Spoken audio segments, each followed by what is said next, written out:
Good afternoon, ladies and gentlemen. It's a big honor and a great pleasure speaking here this afternoon about conservative treatment perspectives. And I'm very thankful that I can deliver this lecture on behalf of the Hellenic Spine Society. Thank you. So this is my disclosure down here. I'm receiving some support by COPE. And right now I would like to start with a very short summary. Today, corrective exercises are evidence-based methods. Nikos Karavidas has been talking about this yesterday, the first paper. Bracing also is evidence-based on level 1. But there is still today no evidence for surgery in adolescent idiopathic scoliosis.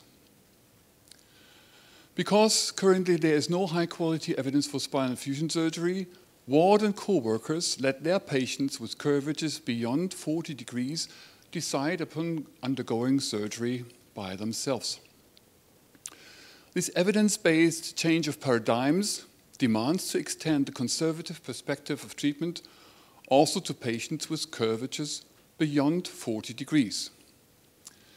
So the purpose of this lecture is to present the current evidence supporting scoliosis management in more detail, to present the possible conservative approaches which can be regarded as being current state of the art, and to answer the question, can we offer conservative treatment to patients with curvatures exceeding 40 degrees?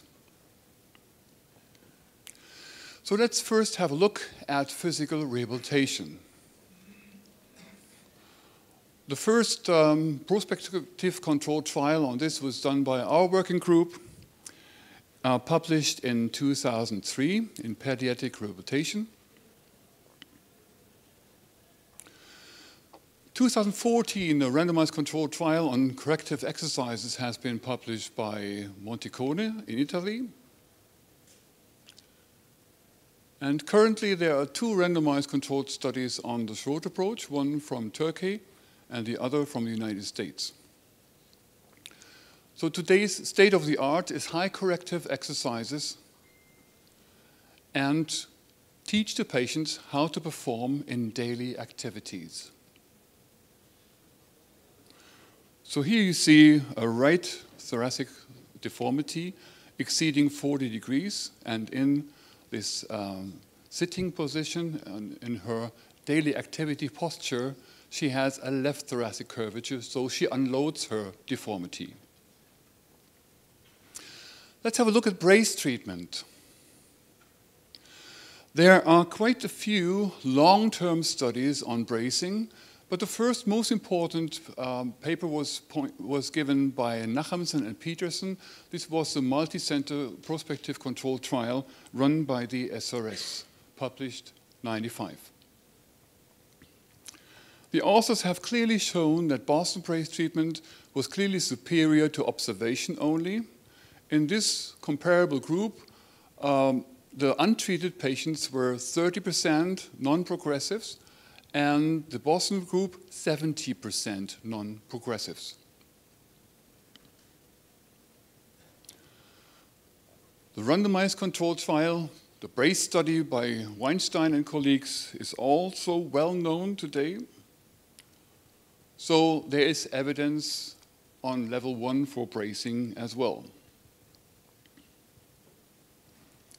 In independent studies, it has been found, there were 3 studies, 2 of them prospective controlled and 1 of them randomized, that there is no advantage of soft bracing over observation only.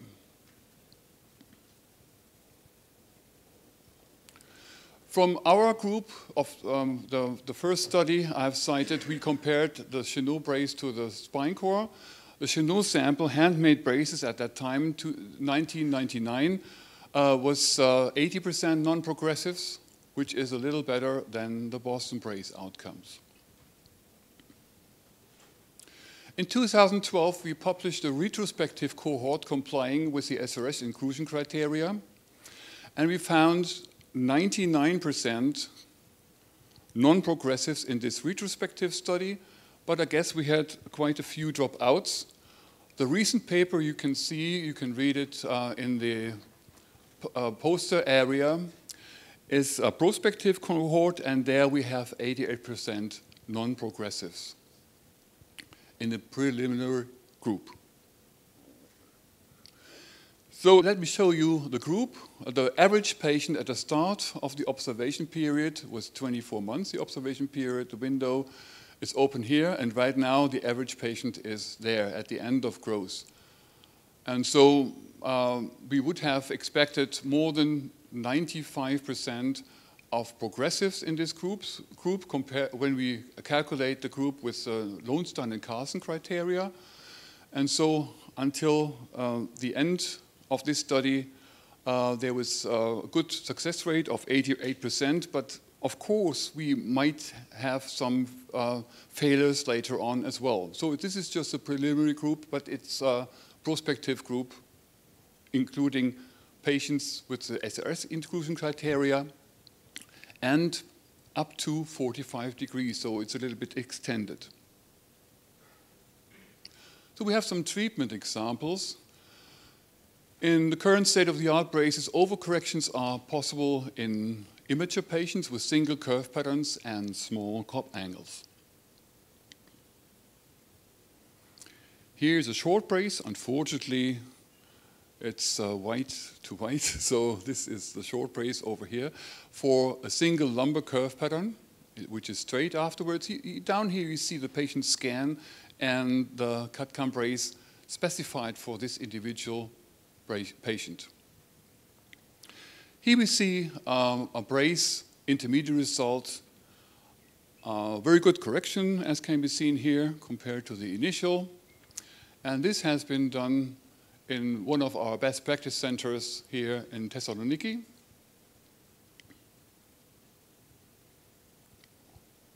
Another patient from Thessaloniki.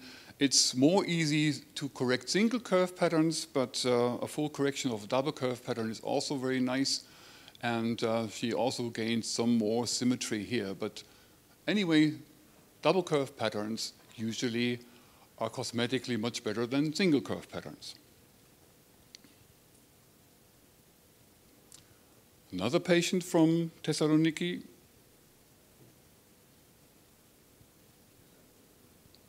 Also, we're thankful to Nikos Tornavitis for allowing me to present his results.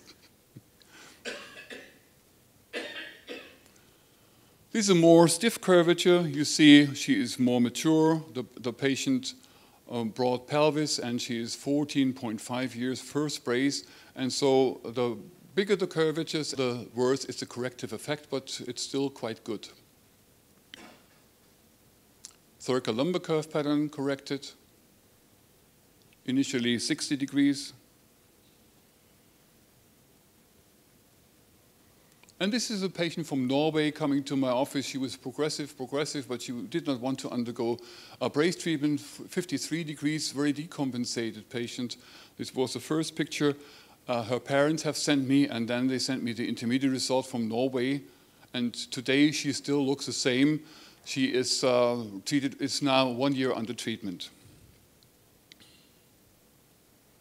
Also, curvature exceeding 50 degrees can be corrected to some extent. And if you don't want to undergo surgery, we can do something, we can offer something to the patients.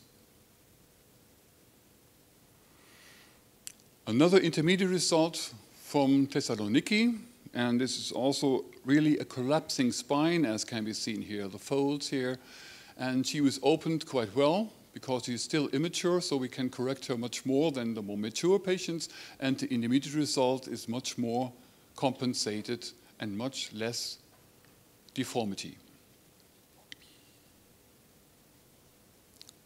The patient, she had her first brace in Gensingen with me, and the second in the United Kingdom, and she also has a very huge curvature, but she didn't want to undergo surgery because she's doing ballet, and she didn't want to have a reduction of her mobility. And this was a brace we have done for her. Some end results. Patient came from New Zealand. She had 2 braces in my office. This was the initial result at the age of 12, and this was the final result at the age of 16, fully outgrown.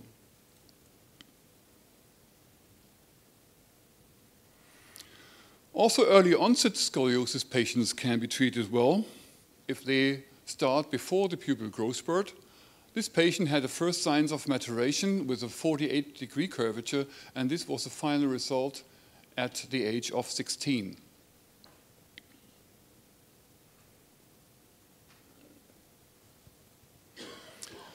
Here we have a long-term result. We started treatment in 2005 at the age of 11 with a 38-degree curvature, very huge deformity, single curve pattern. And she had a light brace at that time. And the final result, 5.6 years after weaning, was 19 degrees, and the deformity is much less than before. So something can be done. Let's have a look at the evidence there is for spinal fusion surgery. Some examples. This patient with a Harrington rod was doing very well, and she was very much satisfied with her operation, and she would always do it again. She told me at least. So here we have a patient who is well corrected, but she is not satisfied because her shoulder blade sticking out. You see that clinically she is overcorrected and has a deformity to the opposite side. A nice correction of this combined curvature, although this is not so easy, I know. But in the end, the rib hump reappeared. And so the patient was also not satisfied with that. It's a long-term effect. And here we have a case with salvage surgery. All of you, I guess, have looked at PubMed, scoliosis, spinal fusion surgery, something like this. You know, you find 13,000 citations, but only a very few systematic reviews. And all the systematic reviews show that there is no evidence, high-quality evidence for spinal fusion surgery. One was published by Westwick and Ward, 2011, and he showed there is no medical necessity for surgery based on the current body of literature. This applies to AIS, of course, only. So sorry. Last year, Ward has published a study and found the improvements in SRS scores for AIS patients following surgery are small and probably clinically insignificant. Alternative non-surgical approaches for AIS should be considered, was his conclusion. There are also 2 Cochrane reviews not having found some evidence for spinal fusion surgery in AIS patients, nor in Duchenne muscular dystrophy. However, surgery has a high rate of long-term complications.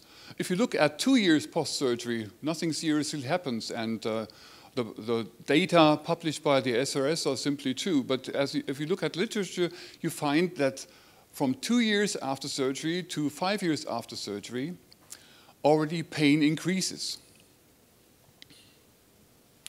In one of our recent reviews, we found a study by Müller and Kluch about the Cottrell-Duplessis instrumentation with 48% rate of salvage surgery within 20 years. Another interesting paper we have found was a more than 50% rate of salvage surgery using the stapling operation. Here we have such a case from the United States. She had staples for a right thoracic curvature,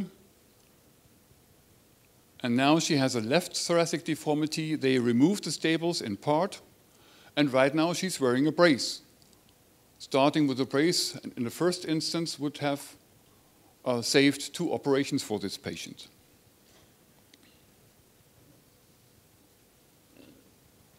Another interesting story is About 20% of the patients had a post-traumatic stress disorder following elective lumbar spinal arthrodesis. What may happen in longer spinal fusions like performed for scoliosis patients in younger age? On the other hand, long-term untreated idiopathic scoliosis, this is a study by Weinstein and al., they had 50 years follow-up of untreated scoliosis. They are doing quite well, little physical impairment other than back pain and cosmetic concerns. But also rib hump, as you have seen, might reappear late after surgery. To go even further, this patient came to my office and asked me whether he does right. I said, we have to have an x-ray because I could not determine your curve pattern. And so finally, it appears that he has 111 and 118 degrees. He surely is short of breath and has a reduced vital capacity, but at the age of 76, retrospectively, he would never made the choice to undergo surgery. This patient with 138 degrees, I know her for many years because she regularly came into the Schroth Clinic in Bad Sobernheim, which I had it for decades. And now she is 80 and her main problem is dementia. To conclude, we have randomized controlled trials, Cochrane reviews, and prospective controlled trials for physiotherapy and brace treatment, but none of these for spinal fusion surgery. So let's have a look at the indications guideline for immature patients, and you see here the range for observation only. You can calculate this by this graph by Lowenstein and Carlson, published 84. And here you have the progression factor, calculated COP angle minus 3 times risk stage divided by chronological age. And right now I would like to show you one study which is with curvatures exceeding 40 degrees. So the calculation of progression factor was 4. So it's 100% chance for being progressive. All female patients complying with the SRS inclusion criteria with curvatures of 40 degrees and over have been followed up prospectively since 2012.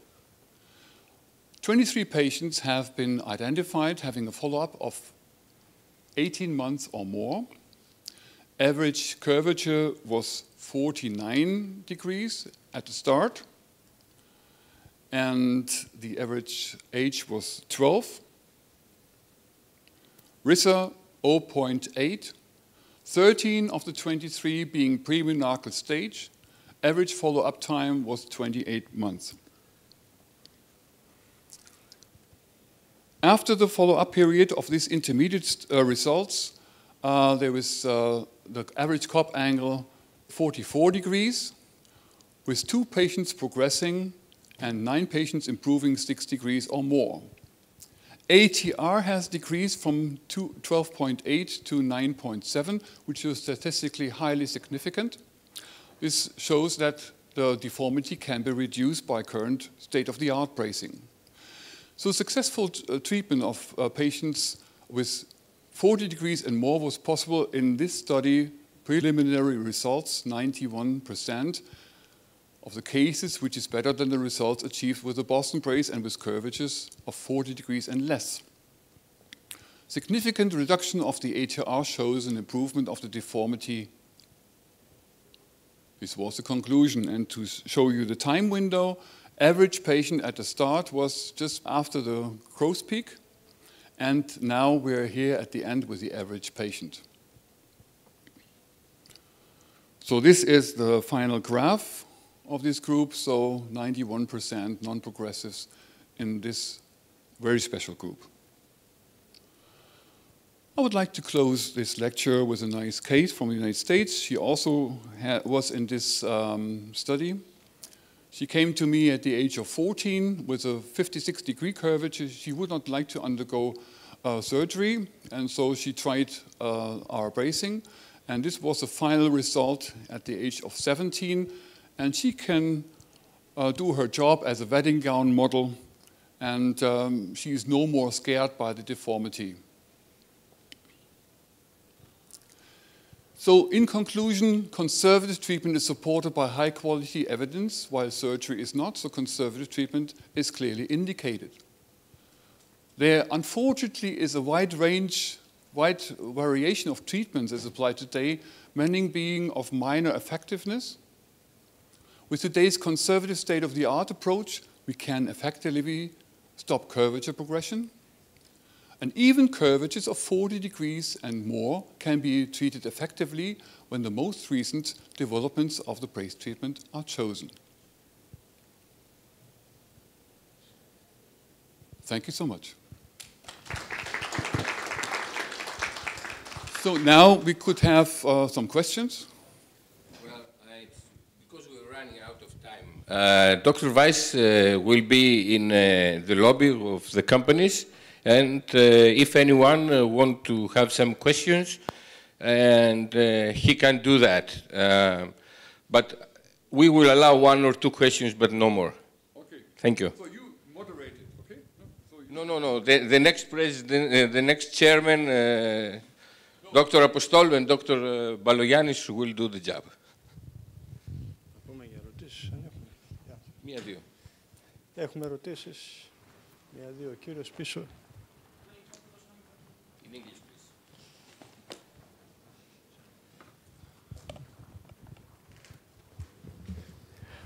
Thank you for the very nice presentation. Excuse me, your name please and your institution. Sharlak from Turkey.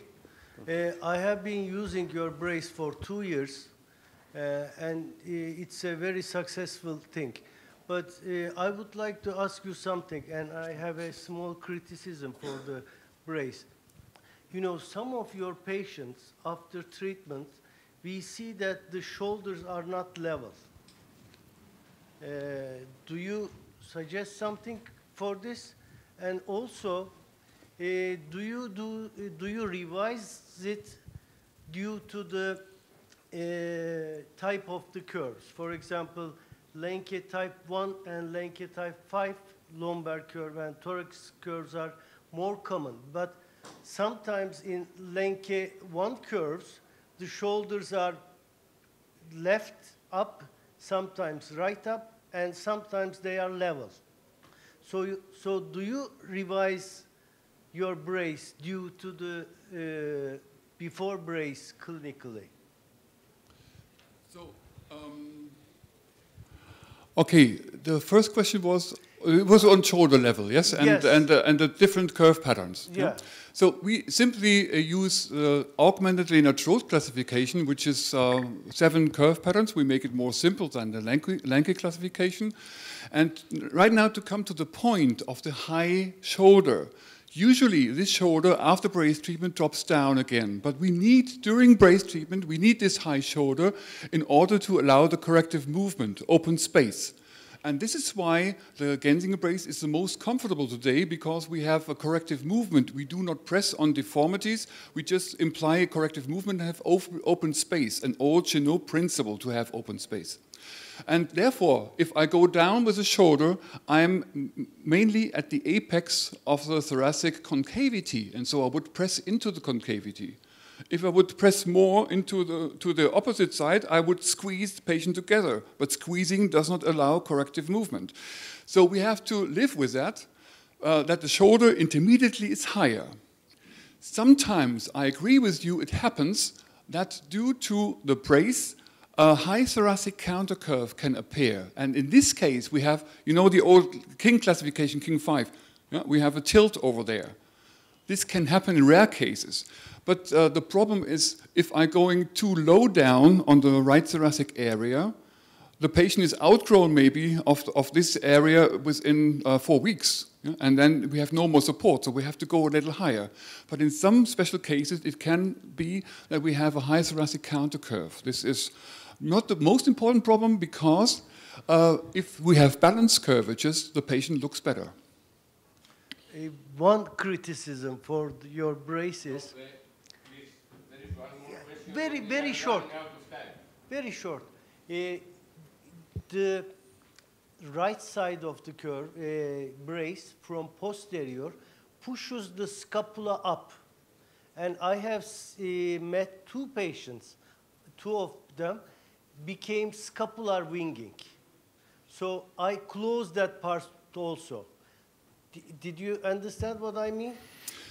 But we don't really see this problem. I have a special brace, you have seen this here, for the very huge curvatures. And there we have a very high dorsal approach. This is true. And I have braced some patients from Turkey with this special brace because they came with this big curvature. And this can happen in these cases, but I have not seen big problems in my own results until now. And patients usually feel very comfortable compared when they come from other places with other braces. Thank you very much. Yeah? Okay, welcome. I believe that you are going to have the opportunity to discuss with Dr. Weiss outside. And one last brief question from Dr. Boudis. I think we missed the point here. The point of this lecture, as I saw it at least, was that you're doing so many hundreds of spinal fusions per year on children with scoliosis without reason.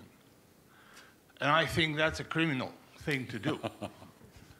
And we are talking about whether we put up the shoulder or the shoulder blade, and we're missing that we are actually violating a child's body for no reason. And we're all doing that. And Dr. Weiss, whom I know, has worked a lot on braces, and fine. I will take his statistics on brace effectiveness, no problem. I will take his results on treatment on children, because that's where he limited his treatment capacity, on children around the growth spurt. Nothing to do about adults, nothing to do about 25, 30-year-old women who come with psychological problems about their body and who come with career problems about their body. There's nothing at all about that. So I think the key question to discuss, the key issue to discuss, and I'm not going to analyze it here, is surgery all that criminal, spinal surgery? Who has an answer for that? Not surgeons, I suppose. For me, surgery has a certain place. If patient suffers very much, besides, we also treat with braces sometimes effectively patients in pain when they are adults. So it's not, but it's the treatment, most important treatment indications here would not cover, I cannot cover everything. But the patient comes to my office. She is 16 years of age. She has a huge deformity, collapsing spine, and says, I will jump off the bridge and because I'll never get a husband. So I would send this patient immediately to one of the best surgeons in Germany because I know I will not be able to satisfy her. Yeah. But when the patients come from the surgeons and they drop her down because they don't want to undergo surgery, so I cannot care for you, I do everything for my patient. So I would not say criminal, but I know some patients who have been operated for at the age of 15 with a 27-degree curvature. I think this is criminal because this same patient would go out of my office without a brace, and I tell this patient, never go to a doctor again, so you never get a force of Weiss. So she will have the best possible quality of life without any treatment. Okay? So there is a wide range, and we cannot generalize criminal or not criminal, but this to me is criminal, to operate on a more mature patient with 27 degrees.